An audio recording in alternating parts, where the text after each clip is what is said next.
नमस्कार। संस्कार civil services में आप सभी का हार्दिक अभिनंदन है। आज हम लोग स्टार्ट कर रहे हैं भारतीय अर्थव्यवस्था। भारतीय अर्थव्यवस्था को हम स्टार्ट करेंगे, शुभारंभ करेंगे भारतीय कृषि से। ये जो पूरा सीरीज है ये बीपीएससी से संबंधित है, इसीलिए जैसे ही हम अगर कोई टॉपिक स्टार्ट कर रहे हैं तो उसमें बिहार का डेटा हम अवश्य इसमें डालेंगे। बीपीएससी से संबंधित किसी भी टॉपिक को अगर करने के लिए अगर बिहार से संबंधित डेटा अगर उसमें नहीं दिया जाए तो वो टॉपिक अधूरा रहेगा। तो आज हम स्टार्ट करेंगे भारतीय कृषि, क्योंकि आप देखेंगे प्रीवियस ईयर क्वेश्चन देखेंगे तो भारतीय कृषि या बिहार में कृषि का जो रूपरेखा है इससे संबंधित क्वेश्चन हर एक साल उससे पूछता है।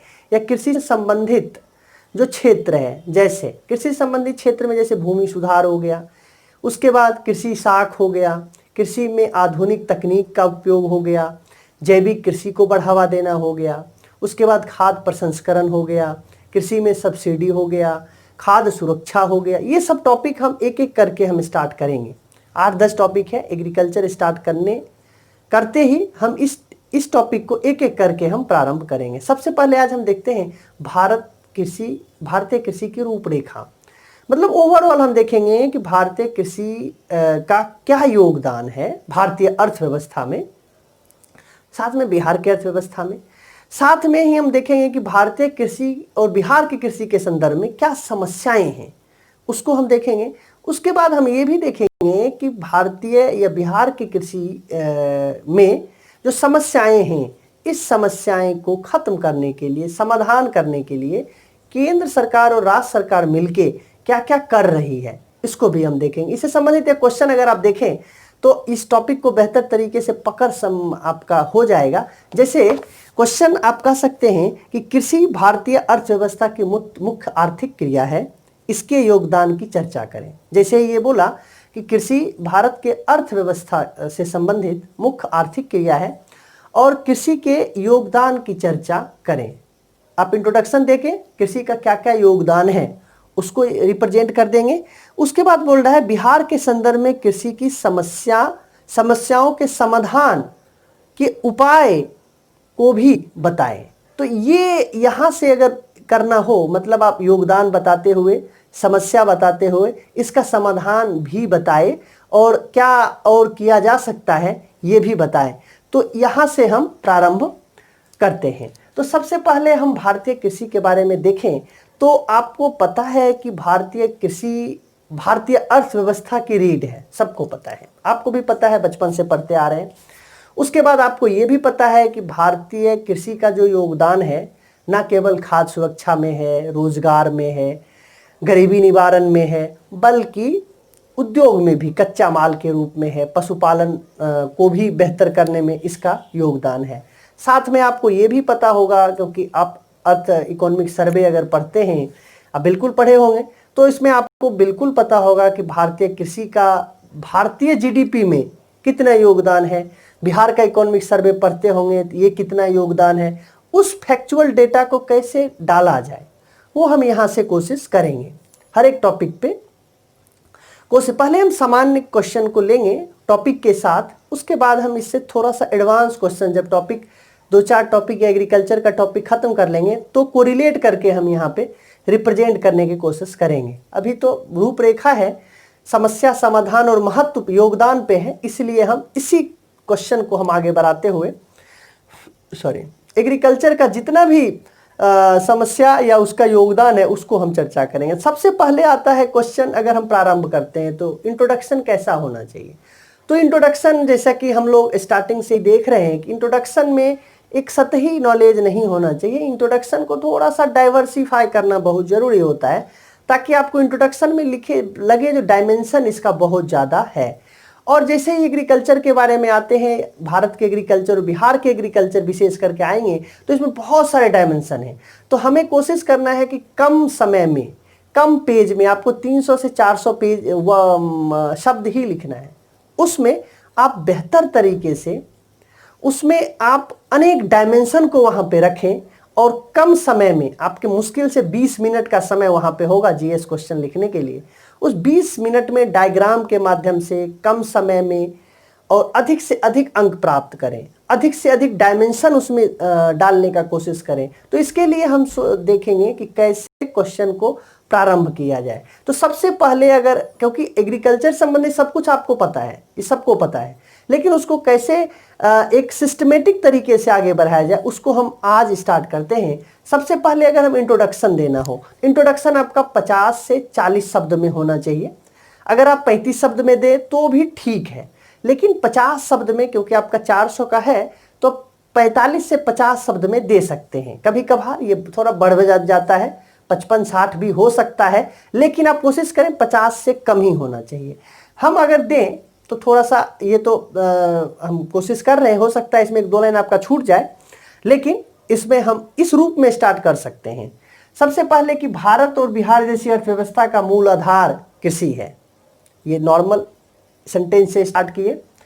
यह क्षेत्र मतलब कृषि न केवल खाद्य सुरक्षा, रोजगार और ग्रामीण विकास के लिए महत्वपूर्ण है, बल्कि उद्योगों के लिए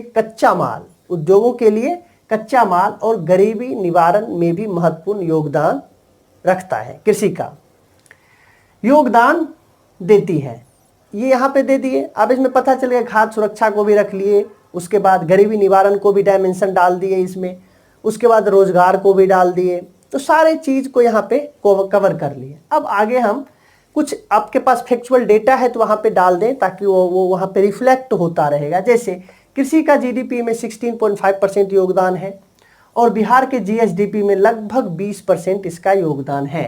साथ ही देश का लगभग 50% जनसंख्या और राज्य का लगभग 70% जनसंख्या आजीविका के लिए कृषि पर निर्भर है। ये यहाँ से दे दिए, जो देखिए मतलब बता रहा है कि कृषि जो है भारत और बिहार से संबंधित जो अर्थव्यवस्था है, जो बिहार जैसे राज्य के लिए कितना महत्वपूर्ण है। ये यहाँ से इंट्रोडक्शन करें। 1-2 लाइन अगर बीच में स्किप भी कर दें तो कोई दिक्कत नहीं है, यहाँ से आप स्टार्ट कर सकते हैं। अब हमारा क्वेश्चन मेन था कि कृषि का क्या योगदान है। इंट्रोडक्शन दे दिए। अब कृषि का योगदान अगर देखें तो आप लिख सकते हैं कि कृषि का देश एवं राज्य के संदर्भ में अन्य रूपों में भी योगदान है। उपर्युक्त के अलावा अन्य रूपों में योगदान है, जिसे हम निम्न रूपों में रिप्रेजेंट कर सकते हैं, निम्न रूपों में जिसे बांटा जा सकता है।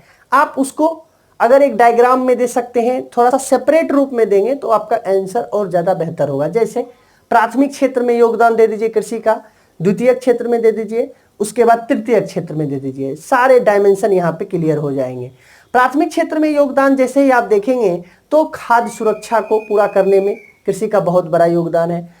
उसके बाद कुपोषण, जो हमारे देश की सबसे बड़ी और बिहार की सबसे बड़ी समस्या है कुपोषण को खत्म करने के लिए, कुपोषण को कम करने के लिए कृषि का बहुत बड़ा योगदान है। उसके बाद देखेंगे कि पशुपालन उद्योग को डेवलप करने में, आगे बढ़ाने में चारे के रूप में कृषि का प्रयोग किया जाता है। तो कृषि का उद्योग प्राथमिक क्षेत्र के लिए बहुत ही महत्वपूर्ण है। उसमें डायग्राम बना के आप 2-3 पॉइंट यहाँ पे दे सकते हैं। दूसरा, द्वितीय क्षेत्र में कृषि का क्या योगदान है। आपको पता होगा कि बिहार जैसे अर्थव्यवस्था में कृषि जो उद्योग है, उद्योग कच्चे माल पे निर्भर है। कृषि से संबंधित कच्चे माल या कृषि से संबंधित उद्योग, कृषि पर आधारित उद्योग बिहार में विशेष करके है। तो आप वहां से कनेक्ट करके दे सकते हैं कि बिहार जैसे राज्य में कार्यरत अधिकांश उद्योग कृषि पर निर्भर है। उसमें आप दे सकते हैं कि कृषि पे कौन कौन सा उद्योग है। तो ये द्वितीय क्षेत्र हो जाएगा, जैसे खाद्य प्रसंस्करण उद्योग हो गया, उसके बाद तंबाकू उद्योग हो गया, कपड़ा उद्योग हो गया, जूट उद्योग हो गया, मिल हो गया, कागज उद्योग हो गया। ये सब द्वितीय क्षेत्र में योगदान देता है। साथ में ही आप द्वितीय क्षेत्र में अगर देखें तो कृषि से संबंधित कुछ और उद्योग हैं जो कृषि को आगे बढ़ाने में काम करता है, जैसे उर्वरक उद्योग, जैसे कृषि उपकरण को आगे बढ़ाने, कृषि उपकरण को बनाने के लिए उद्योग होता है, वो भी उद्योग में इसका महत्वपूर्ण योगदान है। बीज के लिए, कीटनाशक के लिए, इस दृष्टिकोण से कृषि का द्वितीय क्षेत्र में बहुत बड़ा योगदान है।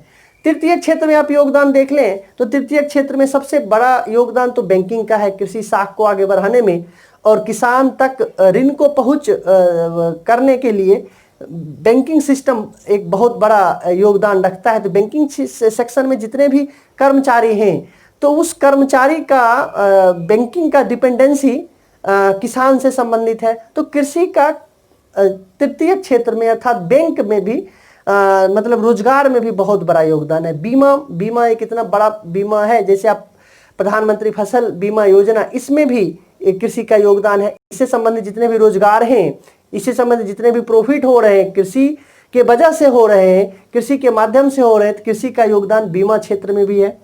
कृषि का योगदान घरेलू व्यापार में आप देखें, बहुत सारे मार्केटिंग जो चल रहा है, इस मार्केटिंग में कृषि से संबंधित उत्पाद का व्यापक मात्रा में उपयोग हो रहा है।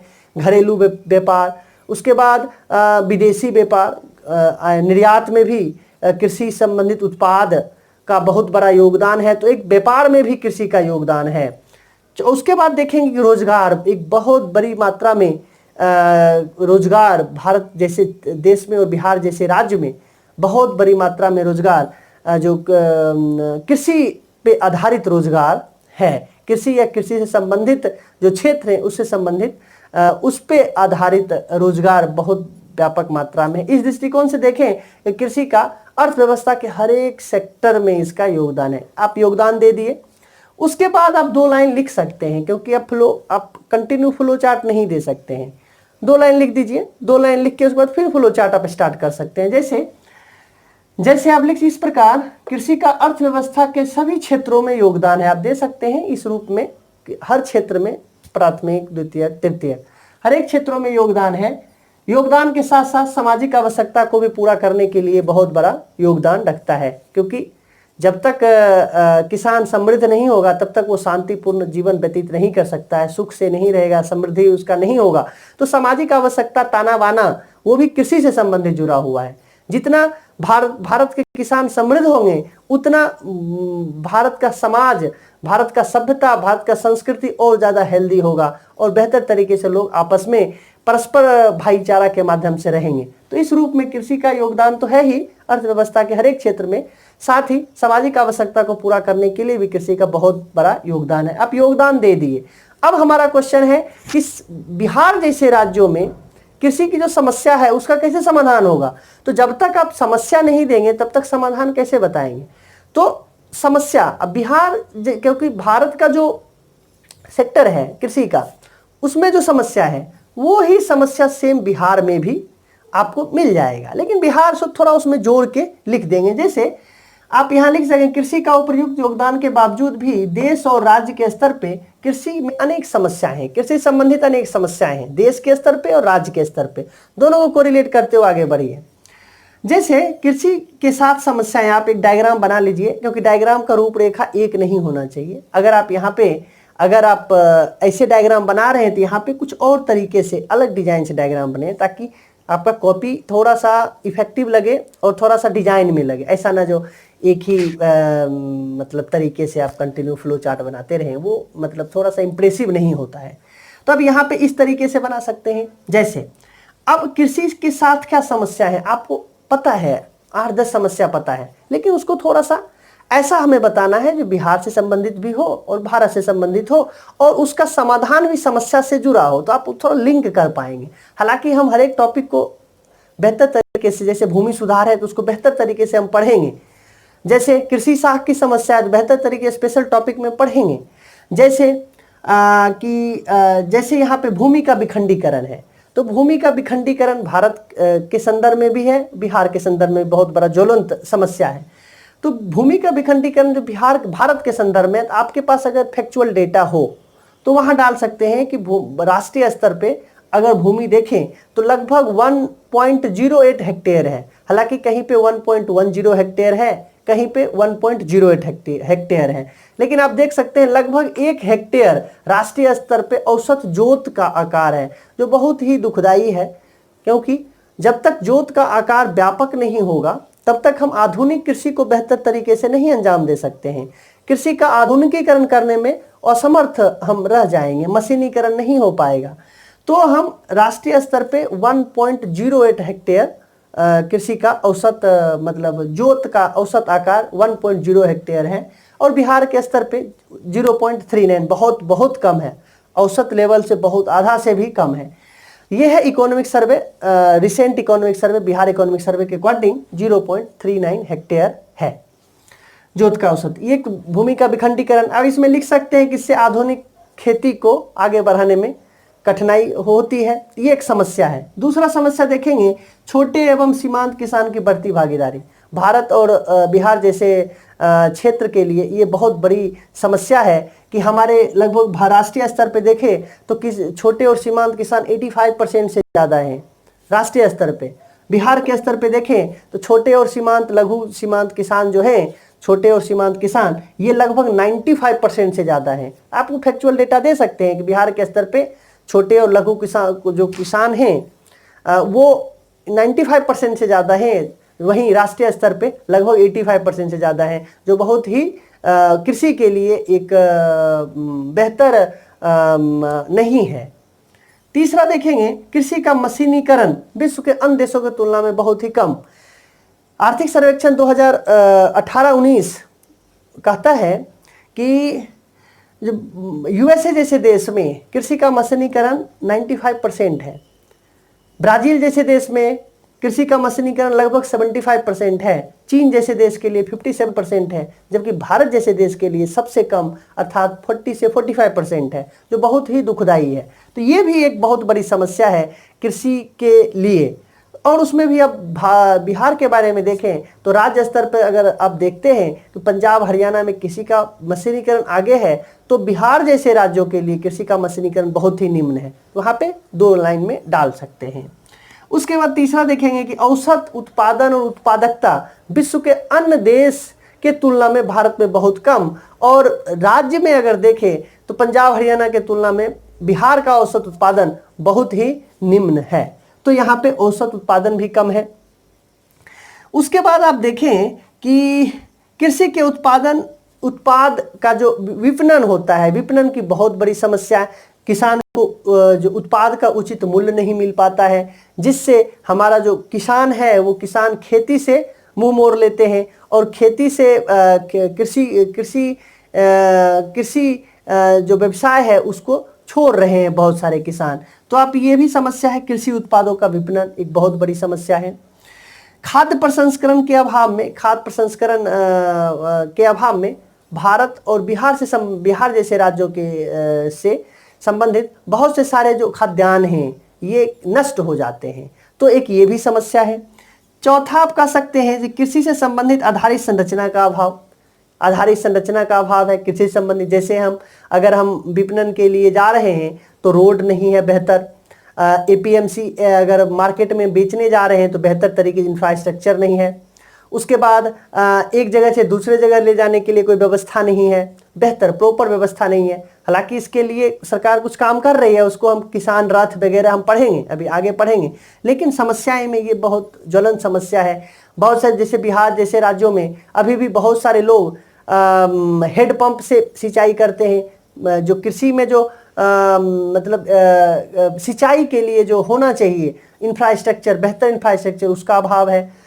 उसके बाद ये सब हम आप किसी इंफ्रास्ट्रक्चर में आप दे सकते हैं। उसके बाद जल प्रबंधन की समस्या, बिहार और भारत जैसे विशेषकर बिहार जैसे राज्यों के लिए सबसे बड़ी समस्या ये है कि जल प्रबंधन, जल का तो बहुत अधिक है, लेकिन मैनेजमेंट के स्तर पे बहुत बड़ी समस्या है। जैसे आप देखेंगे कि बिहार के अधिकांश राज्यों में जल के आधिक्य के कारण वहाँ पे बाढ़ जैसी समस्या होती है। जहाँ पे जल नहीं है वहाँ पे सूखा का समस्या हो जाता है, जिससे व्यापक मात्रा में बिहार के किसान प्रभावित होते हैं। तो जल प्रबंधन की समस्या बहुत बड़ी समस्या है। तीसरा देखेंगे, देश में व्यापक मात्रा में गरीबी है, अशिक्षा है, जिसके माध्यम से कृषि का जो बेहतर जो आधुनिकीकरण जो होता है वो किसान नहीं कर पाते हैं क्योंकि वो अशिक्षित हैं। तो ये सब आप देख सकते हैं।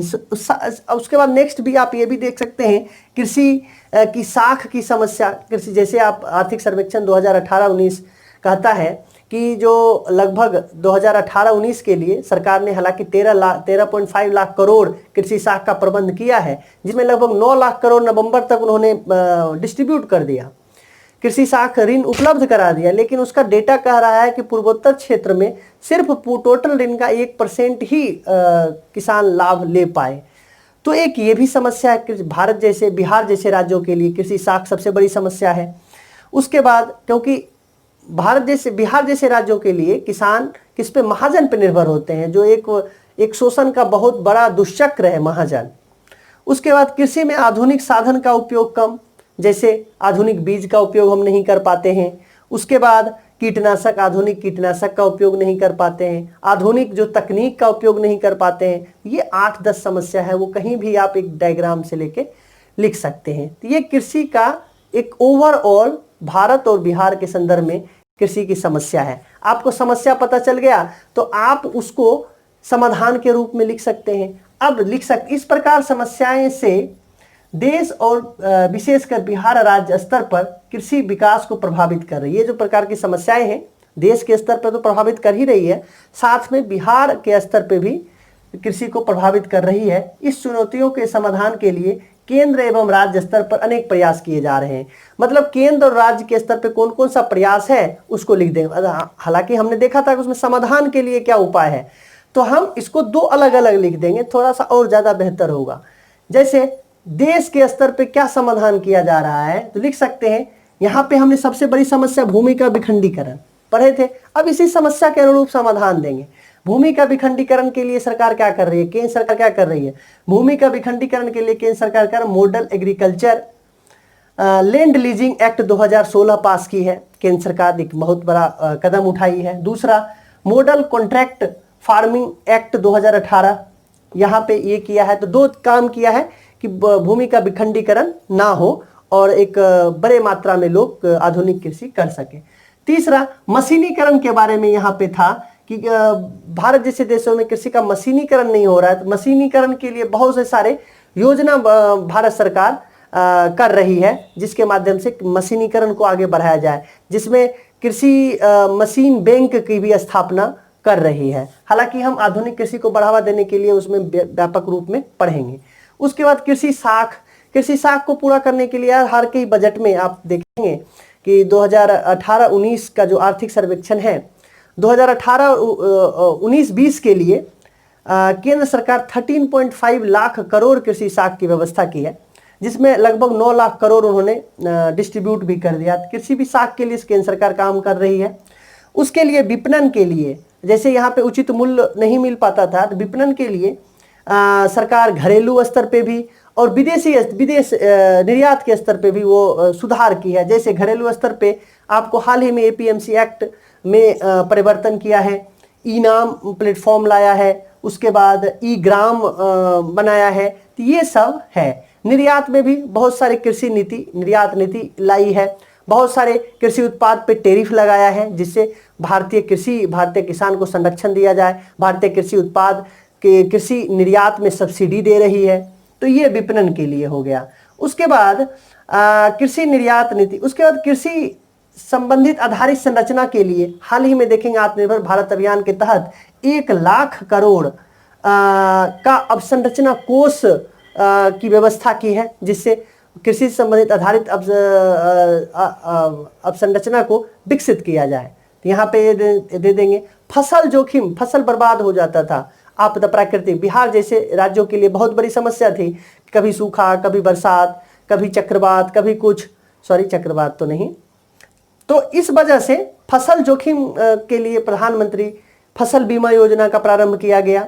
उसके बाद खाद्य प्रसंस्करण, जैसे अब आप देखेंगे खाद्य प्रसंस्करण उद्योग जब हम पढ़ेंगे तो सबसे ज़्यादा देखेंगे कि बिहार जैसे राज्यों के लिए खाद्यान्न नष्ट हो जाती है। तो उसके लिए खाद्य प्रसंस्करण उद्योग, उसके लिए जो केंद्र सरकार काम कर रही है वो प्रधानमंत्री किसान संपदा योजना का उद्घाटन किया है, स्टार्ट किया है। उसके लिए बहुत सारे बजटीय प्रावधान है। यहाँ पे एक पॉइंट में देना है तो यहाँ पे एक लिख सकते हैं। प्रत्यक्ष आय स्कीम स्टार्ट किया है, ताकि किसान जब बुआई करता है उस समय उनको ऋण न लेना पड़े, महाजन पे निर्भरता कम हो जाए। इसके लिए पीएम किसान स्टार्ट किया है, 6,000 रुपये उसको हर साल दिया जाएगा। तो ये सब केंद्र सरकार का स्कीम है। अगर राज्य सरकार के बारे में देखेंगे कि इसको बेहतर करने के लिए, इस समस्या का समाधान करने के लिए राज्य सरकार क्या कर रही है, तो आप कह सकते हैं कि कृषि विकास रोड मैप जारी किया है। हालांकि बिहार सरकार ये तीसरा कृषि रोड मैप जारी किया है। पहला आप दे सकते हैं, दूसरा दे सकते हैं। 2007 से लेके 12 से लेके 17 और 17 से लेकर 22 तक का, और 22 में 2017 से 22 तक में 22 में जो प्रावधान है 1.5 लाख करोड़ का बजटीय प्रावधान है कृषि विकास रोड मैप में, ताकि कृषि से संबंधित समग्र विकास को बेहतर किया जा सके। तो बिहार सरकार भी प्रयास कर रही है। दूसरा देखेंगे कि राज्य को कृषि जलवायु क्षेत्र में बांट दिया है, 3 कृषि जलवायु क्षेत्र में, या जलवायु के अनुरूप कृषि को बढ़ावा दिया जाएगा। एक ये भी काम किया है। जल प्रबंधन के लिए क्या किया है, क्योंकि जल प्रबंधन सबसे बड़ी समस्या है, तो जल प्रबंधन के लिए क्या किया है, जल जीवन हरियाली मिशन स्टार्ट किया है। इसके माध्यम से जल का बेहतर प्रबंधन किया जाएगा। उसके बाद कृषि संबंधित आधारित संरचना का विकास कर रही है, नहर पाइन बना के आधारित संरचना। उसके बाद कृषि व्यापार को बढ़ावा दिया जा रहा है, मार्केट को बढ़ावा दिया जा रहा है। उसके साथ कनेक्टिविटी, रोड कनेक्टिविटी को बिहार सरकार बढ़ावा दे रही है। केंद्र सरकार भी कृषि संबंधित आधारभूत संरचना के लिए आप देखेंगे किसान रथ स्टार्ट किया है। तो ये सब आप कनेक्ट कर सकते हैं, एक एक पॉइंट में आप लिख सकते हो, क्योंकि लिखने के लिए बहुत कुछ है, लेकिन सभी को एक डायग्राम में आप बेहतर तरीके से देंगे ताकि आपका डायमेंशन भी होगा और एक आंसर, एक हेल्दी आंसर भी हो जाएगा। कृषि साख के लिए बिहार सरकार भी बहुत सारा किया है। जैसे जब हम कृषि साख पढ़ेंगे उसमें देखेंगे कृषि साख के लिए क्या क्या काम किया है। किसान क्रेडिट कार्ड लगभग आप देखेंगे कि 2.5 लाख किसान क्रेडिट कार्ड इस बार इस आर्थिक समीक्षा के अनुसार 2018-19 में वितरित किया है। उसके बाद मुख्यमंत्री बागवानी के लिए बागवानी मिशन स्टार्ट किया है। मुख्यमंत्री बागवानी मिशन, इसमें अनुदान दे रही है किसान बिहार सरकार। तो इस दृष्टिकोण से बिहार और भारत सरकार मिलके भारत और भारत सरकार मिलके बिहार के कृषि के दशा दिशा को बेहतर करने के लिए कर रही है। लेकिन फिर भी आप लास्ट में दे सकते हैं कि फिर भी ये नाकाफ़ी है। सरकार को चाहिए बेहतर तरीके से महत्वपूर्ण योजनाओं का इम्प्लीमेंट करें और साथ में किसान जागरूकता को बढ़ाए। हालांकि किसान जागरूकता के लिए आपको पता होगा कि बहुत सारे रेडियो चैनल स्टार्ट कर रही है सरकार की है। उसके बाद किसान पाठशाला स्टार्ट किया है। उसके बाद किसान एक चैनल, किसान के नाम से एक चैनल ही प्रारंभ किया है, और बहुत से सारे किसान के प्रशिक्षण से संबंधित अनेक प्रावधान किया है। कॉल सेंटर, किसान कॉल सेंटर किया है, जिसके माध्यम से रीजनल लैंग्वेज में किसान को बेहतर तरीके से बताया जाता है कि आपको क्या करना है, कैसे करना है, आगे मौसम का क्या हाल है। किसान वहाँ पे अपनी जानकारी इकट्ठा कर सकते हैं अपने फसल के अनुरूप, आपको क्या समस्याएं हैं। इस प्रकार भारत और बिहार सरकार प्रतिबद्धता से किसान को आगे बढ़ाने के लिए, किसान की आय सुरक्षा को बेहतर करने के लिए, खाद्य सुरक्षा तो कर ही रही है, आय सुरक्षा को भी बेहतर करने के लिए बिहार और भारत सरकार बेहतर कर रही है, काम कर रही है। लेकिन फिर भी दोनों को चाहिए कि थोड़ा सा जमीनी स्तर पे काम करते हुए, इच्छा शक्ति से, राजनीतिक इच्छा शक्ति से काम करते हुए भारत और बिहार के किसानों के लिए बेहतर तरीके से काम करें, ताकि हमारा बिहार और भारत बेहतर तरीके से एक राज्य के रूप में, देश के रूप में सामने आए। इस रूप में आपने देखा कि भारतीय कृषि का रूपरेखा क्या है। रूपरेखा को हम जैसे ही देखें, इसके बाद जो टॉपिक होगा, जैसे हम स्टार्ट करेंगे जैविक कृषि, ऑर्गेनिक कृषि, तो ऑर्गेनिक कृषि में भी जो टॉपिक होगा, कैसे स्टार्ट करेंगे, ऑर्गेनिक कृषि का क्या फ़ायदा है, क्या नुकसान है, सरकार क्या कर रही है, केंद्र सरकार क्या कर रही है, सब योजना को हम एक जगह रखने का कोशिश करेंगे। हमें उम्मीद है कि आपको अच्छा लगा होगा। नहीं अच्छा लगा होगा तो हम कोशिश करेंगे कि थोड़ा सा और इम्प्रूवमेंट करें, और आप लोगों का सहयोग चाहिए। अगर आपको कुछ लगे तो सुझाव देके वहाँ पे दे सकते हैं, ताकि आपके डिमांड के अनुरूप उसको हम इम्प्रूवमेंट करें। आप हमारे साथ बने रहे, इसके लिए बहुत बहुत धन्यवाद। हम कोशिश करेंगे कि हर एक टॉपिक को जल्द से जल्द यहाँ पर प्रस्तुत किया जाए, ताकि आप लोगों को ज़्यादा से ज़्यादा सहूलियत हो और आप बेहतर तरीके से आप उसे लिख पाएँ। चलिए फिर हम नेक्स्ट लेक्चर के साथ आप लोगों के साथ रूबरू होंगे। तब तक के लिए जय हिंद।